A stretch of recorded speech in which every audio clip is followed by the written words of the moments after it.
Story 1. I remember that night like it just happened.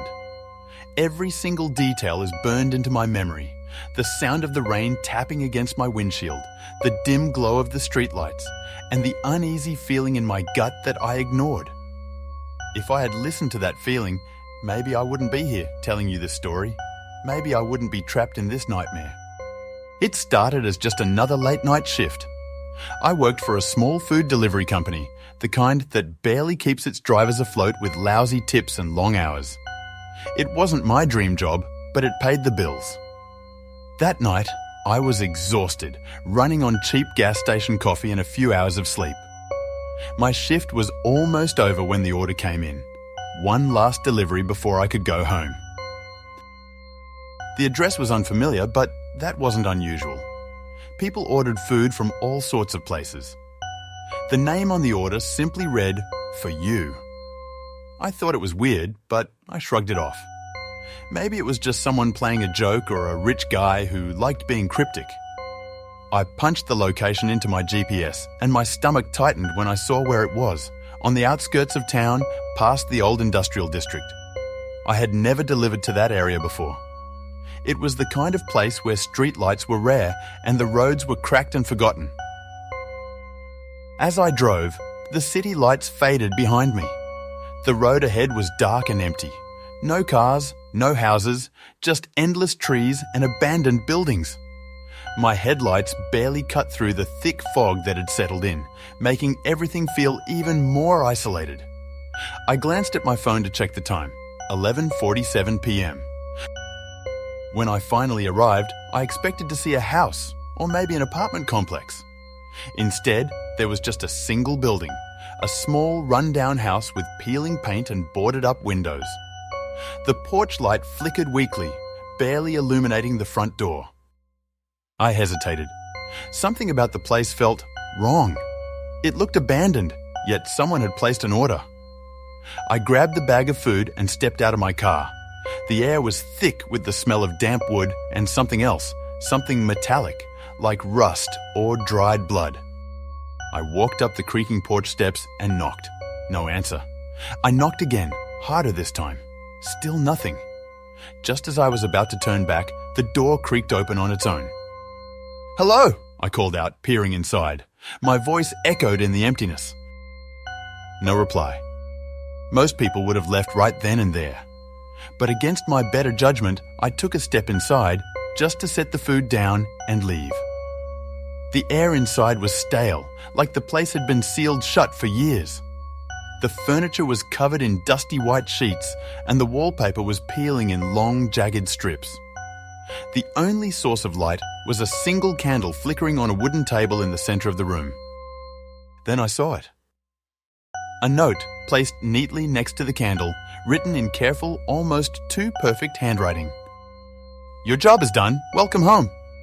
My stomach dropped. I turned on my heel and rushed back toward the door, only to find it shut. I grabbed the handle and twisted. It wouldn't budge. I was locked in. Panic surged through me as I yanked at the door, pounding my fists against the wood. "Hey, let me out!" I shouted. Silence. My heart pounded in my ears as I pulled out my phone. No signal. The battery icon blinked at 1%. Before I could do anything, the screen flickered and went black. Then I heard it. A slow, deliberate creak from the hallway ahead. I wasn't alone. My breath hitched as I turned my head toward the sound. The hallway stretched into darkness, the candlelight barely reaching the entrance.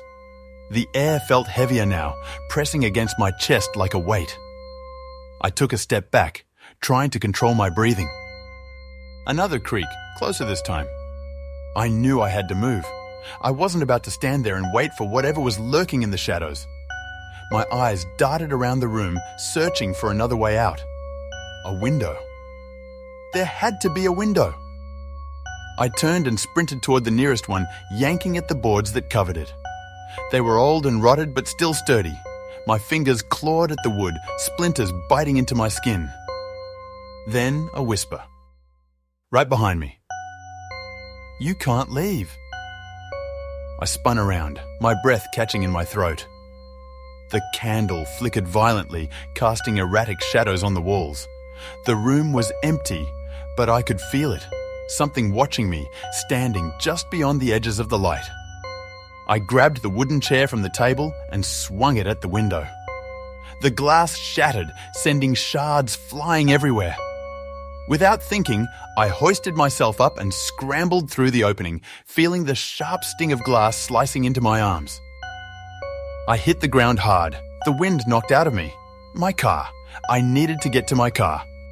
I pushed myself up and ran, ignoring the pain, ignoring the sound of footsteps rushing toward the broken window behind me. I fumbled for my keys in my pocket, my hands shaking so badly I almost dropped them. I threw myself into the driver's seat and jammed the key into the ignition. The engine sputtered, coughed, then roared to life. My headlights cut through the darkness as I slammed my foot on the gas. As I sped away, I glanced in the rearview mirror. The house was gone. Nothing but an empty lot remained, swallowed by the fog. I didn't stop driving until I was back in the city, surrounded by the hum of streetlights and the distant sounds of life. My hands were still shaking when I finally parked outside my apartment. I sat there for a long time, trying to convince myself it wasn't real, that my mind had played tricks on me. But then I looked at my arm. A long, deep scratch ran down my forearm, fresh, red, and undeniably real. I never took another late-night delivery again. Story 2. I don't take night shifts anymore. Not after that night. Not after what I heard, what I delivered. If you think I'm crazy, I don't blame you, but hear me out first. If you still don't believe me after, well, that's on you. I was working as a delivery driver for a local courier service. Nothing fancy, just picking up and dropping off packages all over town. The pay was crap, but it was easy money, and I didn't mind the late shifts. Less traffic, fewer people, and a bit of peace and quiet. That night was supposed to be just like any other, until I got that order. It was almost midnight when the job came in. A last-minute request. The sender was some warehouse on the outskirts of town, and the destination was even stranger, an abandoned building that used to be a hotel. I remember hesitating for a moment, but money was money, and I needed every cent I could get. When I pulled up to the warehouse, it looked deserted. No lights, no signs of workers, just a single man waiting at the loading dock. He was tall, thin, and wore a long coat despite the summer heat. His face was hidden under the shadow of his hood. He didn't speak, just handed me the package, a medium-sized cardboard box, tightly wrapped with layers of duct tape. I barely caught a glimpse of his pale hands before he turned and disappeared back inside. I should have refused the job right then, but I didn't. I threw the package onto the passenger seat and started driving toward the drop-off point. That's when I heard it. A faint sound, muffled, like something shifting inside the box. At first, I thought it was just the road vibration, but then I heard it again. A soft, weak whimper, like a person trying to cry but too exhausted to do it properly. I almost slammed on the brakes. My hands tightened on the wheel, my breath catching in my throat.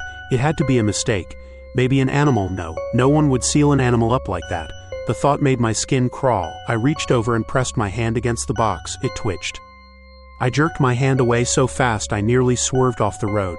My mind raced. Should I open it, call the cops, drive to the drop-off and be done with it? Every logical part of me screamed to just ignore it, to pretend I hadn't heard a damn thing, but my gut wouldn't let me. I pulled into an empty gas station lot, my heart pounding. Slowly, I reached for the box and peeled back a layer of the tape. The moment the seal broke, a scream tore through the car. Not just any scream. A desperate, agonizing wail, so raw and full of pain that it made my blood run cold. I shoved the lid shut, my fingers trembling. The scream didn't stop. It was inside my head now, bouncing around like an echo trapped in my skull. I threw the box onto the ground outside the car, my breath ragged. The sound faded, turning into soft, wet sobs. It was begging, pleading. "Help, please help me." I stepped back, my entire body shaking. This wasn't real. It couldn't be real. I looked around, hoping someone else had heard it, but the station was empty, just me, the box, and whatever the hell was inside. I had two choices. Leave it there and drive away, or open it completely.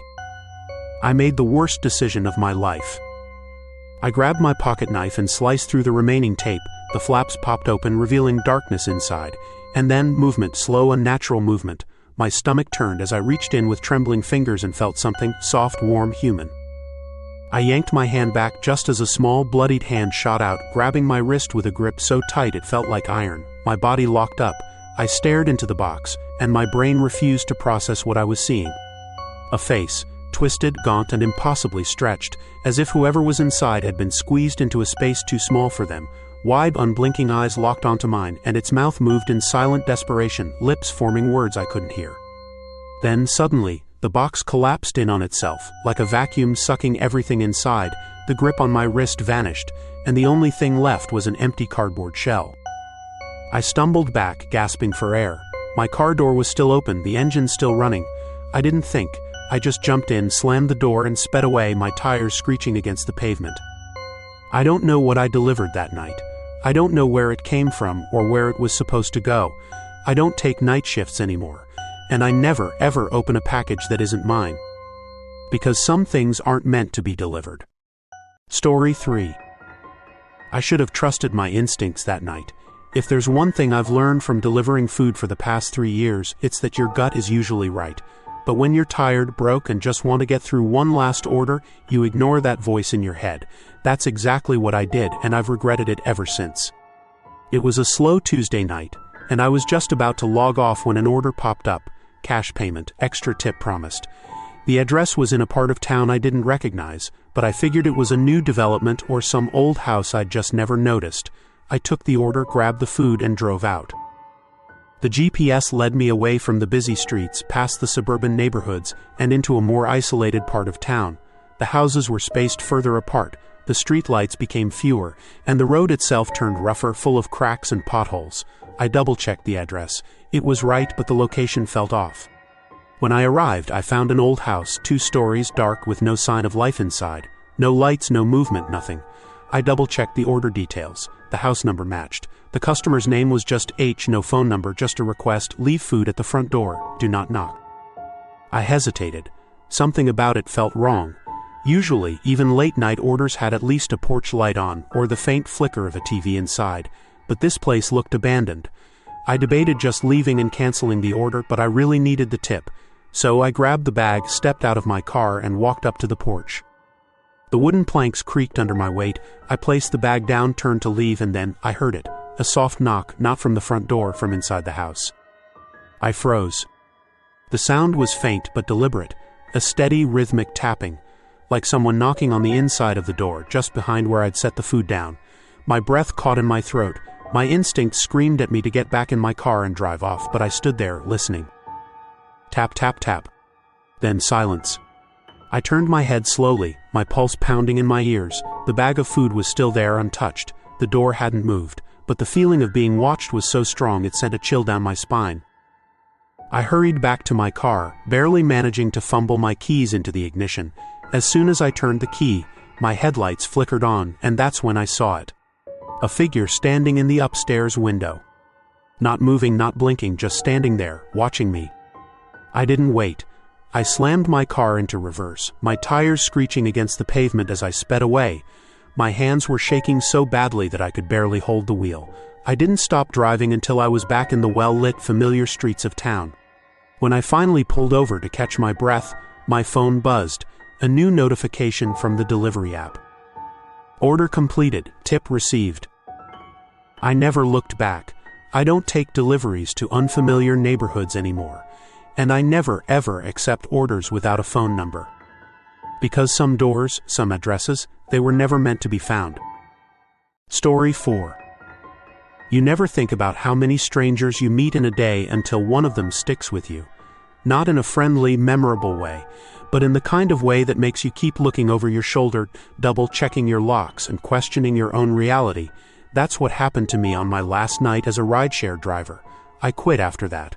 I had to. It started like any other shift. I was driving late, picking up whoever needed a ride across town. The pay wasn't great, but the quiet roads made up for it. It was past midnight when I got a request from a place I didn't recognize. A diner on the outskirts of the city. The profile picture was blank. The name was just M. I almost ignored it. Something about it felt off, but the payout was high and I was tired. One last ride, I told myself. Just one more before heading home. When I pulled up, the diner was closed. Its neon sign flickered weakly, casting a sickly glow on the cracked pavement. There was no one around, just a cold breeze that made the empty street feel even more deserted. Then, out of nowhere, a man appeared. I swear I hadn't seen him walk up, he was just suddenly there, standing beside my car, staring at me through the passenger window. I forced a smile and unlocked the door. He slid into the back seat without a word. His face was pale, his eyes too wide, his lips cracked like he hadn't spoken in days. His clothes were old-fashioned, like something out of a different decade. The only thing he said was, "Drive." I asked where to. He just repeated himself, a little sharper this time, "Drive." I started the car, and we pulled onto the empty road. The whole time, I could feel his eyes on me in the mirror, but every time I glanced, he was staring straight ahead. Not out the window, not at his phone, just ahead, like he was waiting for something. After a few minutes, the GPS took me to an unfamiliar road. My phone lost service. The houses thinned out until there was nothing but trees on either side. That's when he finally spoke again. "Stop here." I hesitated. We were in the middle of nowhere. No houses, no lights, just darkness. I turned to look at him, and for the first time, I noticed something that made my blood turn ice cold. His seatbelt was still neatly folded beside him. The car hadn't detected anyone in the back seat. I slammed my foot on the gas. I didn't care where I was going, I just needed to get away. But as I sped down the road, my mirrors played tricks on me. The back seat was empty, then occupied, then empty again. My heart pounded. I didn't look back. I just kept driving, gripping the wheel so tightly my fingers ached. After what felt like an eternity, I reached a familiar street, streetlights, buildings, life. I pulled over and turned around. The back seat was empty.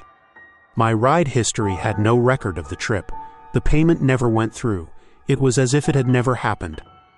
But I know what I saw. I know who or what was in my car that night. And I know without a doubt that I will never take another ride request again.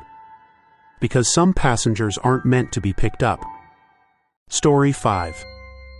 I've always been a curious person. I like to think that's what makes me good at my job. I work at a small moving company, handling everything from packing to transportation.